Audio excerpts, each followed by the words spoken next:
Ассаламу алейкум, урматтуу достор. Бүгүн 16 июнь, саат 18:45. Германиянын Белеферд шаары.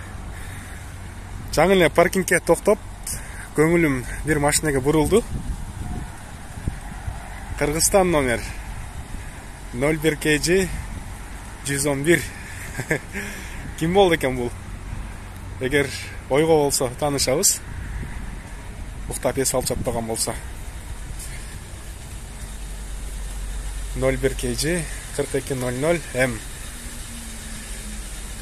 Эгерде шторасы тартылуу болсо эс алып аткан болот. Шторасы ачык болсо, анда ойго болот.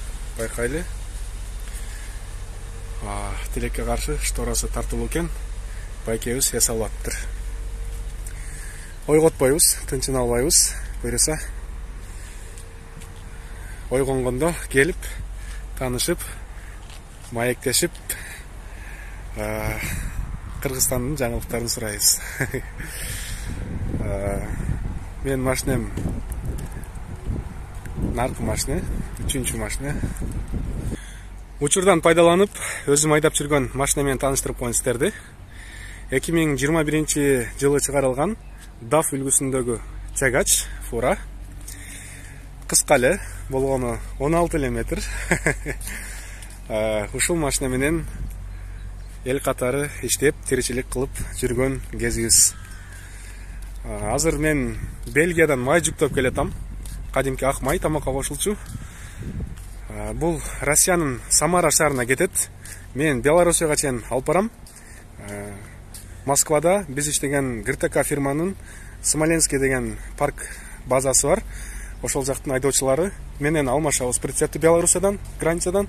Андан ары бул майды сүйрөп алып Самарага жеткиришет. Прицепте жаңы болгону 125 саат гана иштеген, моточусы почти масло прицеп. 20 тонна май жүктөп баратам азыр.